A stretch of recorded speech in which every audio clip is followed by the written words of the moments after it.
Salmos, expresiones de adoración a Dios. Es nuestro estudio número 14.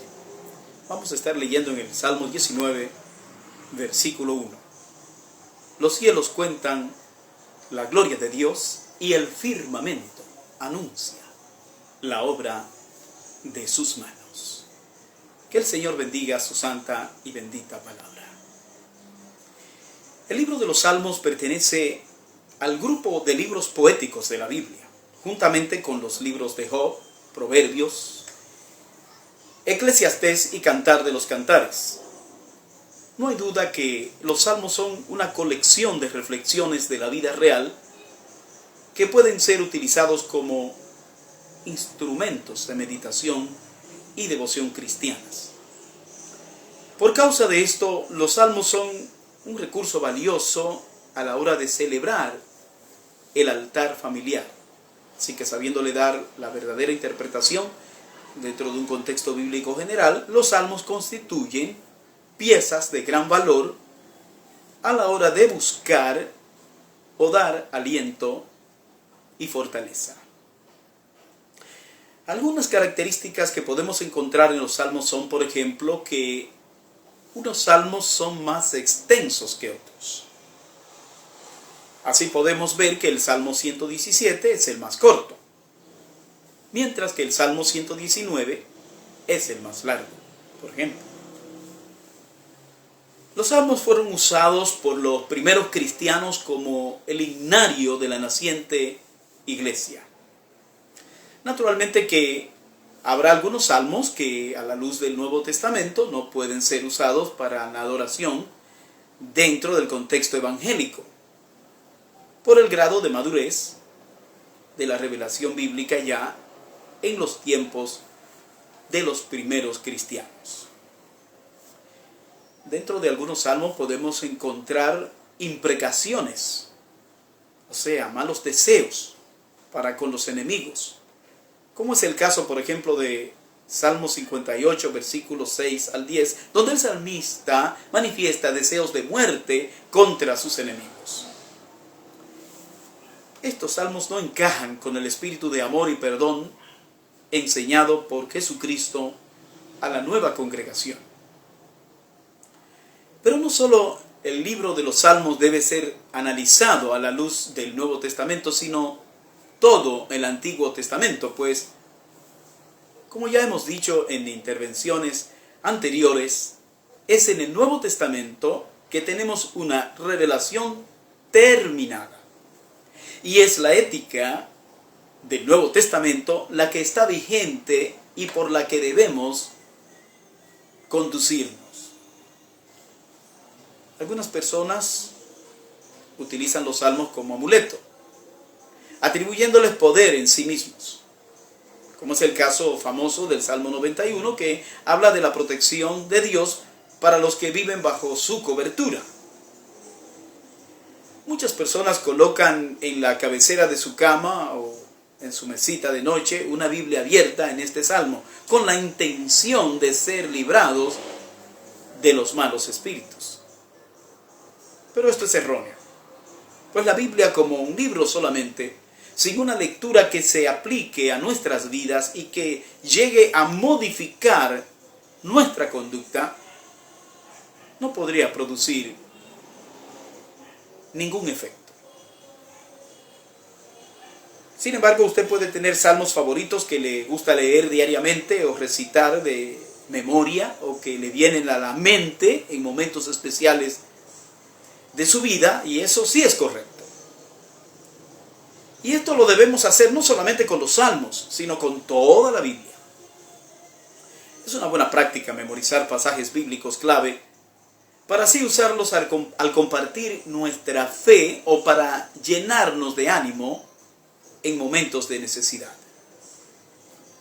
Uno de los salmos más conocidos es el Salmo 23, que nos habla del cuidado que Dios tiene de sus hijos, que es el favorito, este salmo, de muchos creyentes. Recitar la palabra de Dios es algo muy fortalecedor, pero mucho más lo es hacer caso a lo que ella dice. El versículo 1 del Salmo 19, que nos sirve de inspiración para este tema, forma parte de una obra maestra donde el poeta exalta la magnificencia del Creador y se manifiesta el testimonio ineludible que brindan las cosas creadas ante el espectador reverente. Los cielos cuentan la gloria de Dios y el firmamento anuncia la obra de sus manos. Salmos 19, 1. Vamos a ver rápidamente los siguientes aspectos con relación a los salmos. Primeramente veamos qué son los salmos. Bueno, pues los salmos son canciones, a los que por su género musical se les denomina salterios, haciendo alusión al instrumento de cuerdas que acompañaba estos cantos. Los salmos eran los himnos y cantos que cantaba el pueblo de Israel en los servicios de adoración en el templo de Jerusalén, tanto en el primer templo como en el segundo templo. Los salmos de David ya existían en tiempos del primer templo y de seguro se usaron en la adoración. Además, en el libro de los salmos se hace mención de otros autores que existieron en el primer templo en tiempos de Salomón, aunque se debe entender que los sobrevivientes del cautiverio, quiere decir los que participaron del segundo templo, fueron los que utilizaron el himnario completo. En este templo restaurado, los cánticos llegaron a cobrar un significado más que especial. Así que los salmos son, en definitiva, una colección de la poesía lírica religiosa del pueblo de Israel que fueron transformados en canciones para los grupos corales del templo. En algunos salmos incluso hay indicaciones para la música que se debía usar al momento de que fueran cantados. Debemos repetir en esta ocasión que en los libros históricos, así como en algunos libros proféticos, así como también en el Nuevo Testamento, encontramos intercalada alguna poesía lírica religiosa, aunque en el Nuevo Testamento se encuentra en menor cantidad. Podemos verificar trozos, sin embargo, en el Nuevo Testamento, trozos de poesía, como es el caso del Cántico de María en Lucas capítulo 1, 46 al 56. Y podemos ver una gran similitud de este Cántico de María con el de Ana, que está registrado en primer libro de Samuel, capítulo 2, del 1 al 10. Los salmos fueron primero el himnario del pueblo hebreo en el judaísmo y luego se convirtió en el himnario de la iglesia primitiva en el cristianismo. Lo ha usado en sus cultos como cantos y en sus lecturas devocionales también, como nos lo refiere el propio apóstol Pablo en Colosenses capítulo 3 versículo 16. Fíjese cómo dice: la palabra de Cristo more en abundancia en vosotros, enseñándoos y exhortándoos unos a otros en toda sabiduría, cantando con gracia en vuestros corazones al Señor con salmos e himnos y cánticos espirituales. Los salmos, igual que los himnos que han usado las iglesias cristianas desde siglos, son composiciones con un alto contenido teológico, cosa de la que adolecen muchas canciones en la adoración cristiana en el día de hoy. Lamentablemente muchas veces se pone más énfasis en la música que en el contenido de las alabanzas. En muchas canciones no se menciona el nombre de Jesús, ni de Dios, ni del Espíritu Santo, cosa esta que no ocurre con las canciones antiguas.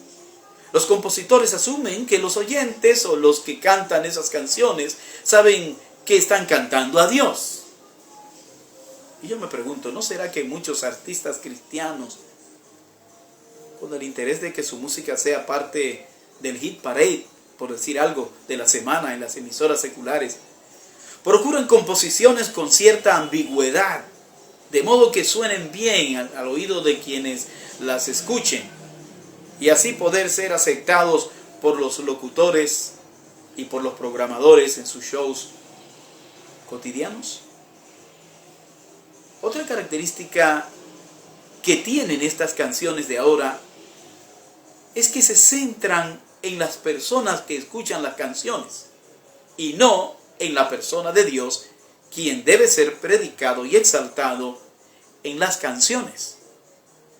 Muchas canciones están diseñadas para levantar el ánimo de la gente. Y esto se hace no desde una perspectiva teológico-bíblica, sino desde una perspectiva meramente psicológica y humanista. Podríamos decir que esos cánticos son como una especie de terapia para hacer que la gente se sienta bien, así que resulta agradable para mucha gente, aunque esa gente no sea cristiana, ir a un culto de adoración, pues allí encontrarán un adorador, entre comillas, que les hará sentir que son personas valiosas, aunque se estén quemando en el infierno, viviendo una vida de pecado.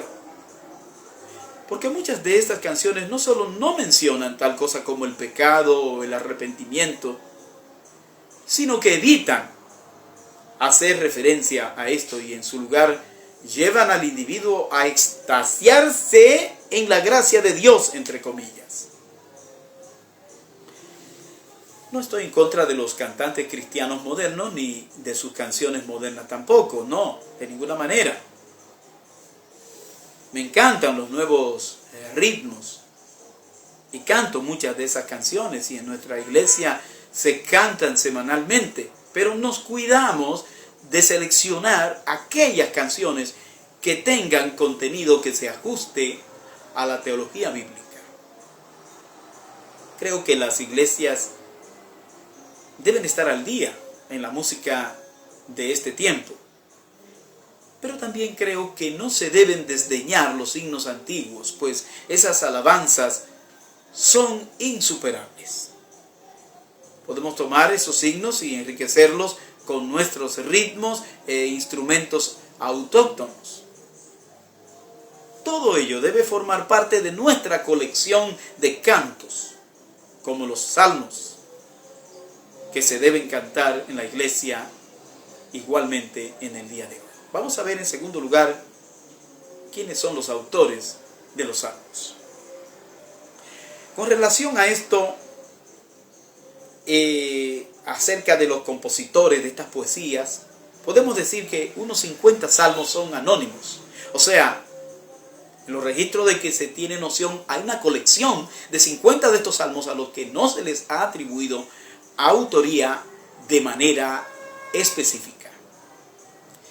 Unos 73 de estos salmos son atribuidos a David, 2 a Salomón, 12 a Asaf, 10 a los hijos de Coré, 1 a Moisés y 1 a cada uno de los israelitas, Emán y Etán. El hecho de la vinculación de David tan poderosamente a la autoría de los salmos tiene su razón de ser, pues él era un gran músico y poeta, según nos lo dice el libro de Samuel. Y no se puede pasar por alto su gusto especial por el culto y la adoración, como nos lo dice segundo libro de Samuel, capítulo 6, versículo 5 y versículo 15 al 16. David jugó un gran papel en la música del pueblo hebreo, aunque hemos visto que David no construyó el templo, que fue su hijo que lo construyó, pero le tocó este privilegio de ser el que recopiló todas esas canciones de adoración que se utilizaron en el primer templo. Y también distribuyó las responsabilidades de los levitas y designó los cantores y los músicos que tomarían parte en el culto en el templo. Y eso lo hizo mucho tiempo antes de que se construyera el templo. Debemos destacar el papel de dos grandes compositores de salmos. Son Coré y Asaf. Incluso algunos de los salmos dentro de la colección de David y de Asaf son atribuidos a Coré, y en los salmos del 73 al 89 la mayoría de esos salmos son atribuidos a Asaf. Así que eran dos personas muy importantes en este aspecto. Cuando hablamos de los autores de los salmos, en este punto no podemos dejar de hablar de los responsables de ejecutar las alabanzas. Nos referimos a los cantores y los músicos, a los cuales hoy se les llama de manera muy exclusiva adoradores.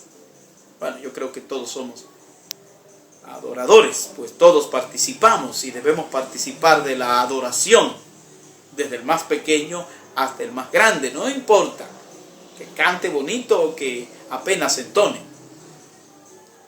A las personas que dirigen la música y las alabanzas en las iglesias no debería llamárseles de forma exclusiva adoradores, sino más bien, y utilizando el lenguaje bíblico, cantores y músicos. Así es como debería llamárseles. Dice la Escritura: asimismo dijo David a los principales de los levitas que designasen de sus hermanos a cantores con instrumentos de música, con salterios y arpas y címbalos, que resonasen y alzasen la voz con alegría. Primer libro de Crónicas 15:16. Así que estas personas eran especialistas del canto y de la música, como los que existen hoy en las iglesias, que estudian para realizar un ministerio efectivo y profesional para Dios, y eso está muy bien. Bueno, ya sea como un cantante que se dedica exclusivamente a esto como artista profesional y con lo que incluso también se gana la vida, o sea como encargado en una iglesia o de forma particular, siempre que usted utilice su arte como un ministerio, debe tener cuidado de hacerlo con el criterio adecuado y bajo el orden que la palabra de Dios establece que se deben ejercer los dones para la edificación del cuerpo de Cristo. Efesios 4:12. Finalmente veamos cómo podemos agrupar los salmos. Por lo general, el libro de los salmos estaba dividido en 5 partes, como una especie de pentateuco de la adoración, podríamos decir.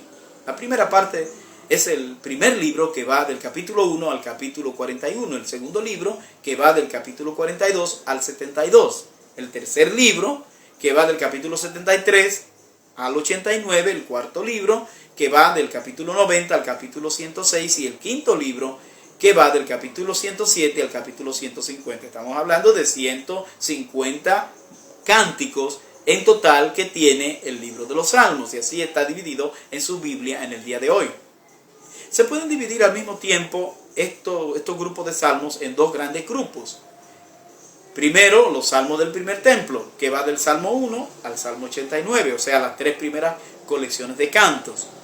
Y segundo, salmos del segundo templo, que va del Salmo 90 al 150, quiere decir las 2 últimas colecciones de cantos, que son el libro 4 y el libro 5. Los salmos del primer templo se usaron durante el tiempo de Salomón. También se usaron en el tiempo de los reyes del reino dividido. Y la mayoría de esos salmos, como ya hemos dicho, fueron escritos por el rey David. Eso quiere decir que las composiciones poéticas de David fueron escritas con un propósito. El propósito de ser usadas como cantos o himnos en la adoración. Podemos decir que el rey David pensó en todo a la hora de hacer los preparativos para la construcción de la casa de Dios. Los salmos del segundo templo se escribieron durante el cautiverio y durante el periodo de reconstrucción del templo y de los muros de la ciudad durante el tiempo de Zorobabel, bajo el mando de Zorobabel, hechos que están narrados en los libros de Esdras y Nehemías que ya hemos estudiado. Podemos encontrar temas diversos en los salmos, que también podemos denominar como géneros literarios. Así podemos encontrar, por ejemplo, salmos de alabanza o himnos, salmos de oración o súplicas, que estos salmos pueden ser particulares o pueden ser colectivos, salmos de acción de gracias, salmos de instrucción o enseñanza o sapienciales, así se les llama también. Y por último, salmos de profecías mesiánicas, llamados propiamente salmos mesiánicos. Aunque en realidad los temas predominantes en los salmos son la oración y la alabanza. Podríamos también encontrar en los salmos una combinación de géneros literarios. Quiere decir que un salmo puede tener más de un género literario, varios géneros literarios. Con respecto a los salmos mesiánicos, diremos que estos son salmos propiamente proféticos. Estos salmos se refieren a Jesucristo, a las situaciones de su vida, de su pasión, de su muerte, de su resurrección. Uno de estos salmos muy famosos es el Salmo 22, que está repleto de profecías acerca del Mesías prometido y que se cumplieron de manera cabal en la persona de Jesús. Quiere decir que este salmo habla de los sufrimientos del Mesías, de su posterior triunfo también. Estos salmos mesiánicos no eran muy comprendidos por los que los cantaban antes de que Jesús viniera, pero son una joya dentro de la adoración para los cristianos que comprendemos el significado de los mismos en el día de hoy y su cumplimiento en la persona de nuestro Señor Jesucristo. El día de hoy, lamentablemente, los judíos no cristianos rechazan que en Jesús se haya cumplido o se hayan cumplido las profecías mesiánicas de estos salmos, pues ellos rechazan a Jesús como Mesías. Bueno, ustedes saben que por ese motivo le entregaron en manos de Poncio Pilato para ser ejecutado, como dice las Sagradas Escrituras. Bueno, cuando usted lea los salmos de ahora en adelante, espero que pueda valorar la importancia de estas composiciones para la vida devocional de los creyentes, pues en ellos se cuentan los grandes episodios en los que Dios ha sido misericordioso con su pueblo. Y esto nos garantiza que siga haciéndolo para con nosotros en el día de hoy, que tanto lo necesitamos. Al mismo tiempo, en los salmos se puede uno dar cuenta de los grandes hechos de Dios, empezando por la creación, siguiendo por su providencia y cuidado, y culminando con su redención en Cristo. Situaciones que son contadas y exaltadas en los salmos para nuestra ilustración y edificación. Un salmo que viene bien para aquellos que necesitan reconocer sus pecados delante del Señor y llegar a una experiencia personal de arrepentimiento es el Salmo 51. En este salmo, el rey David reconoció sus graves pecados, los confesó a Dios y manifestó su dolor al saberse pecador delante de Dios. Esta es una experiencia que deberá repetirse en tu vida si deseas ser salvo. Te invito a estudiar este salmo y reflexionar seriamente respecto de tu vida delante de Dios. Que el Señor te bendiga.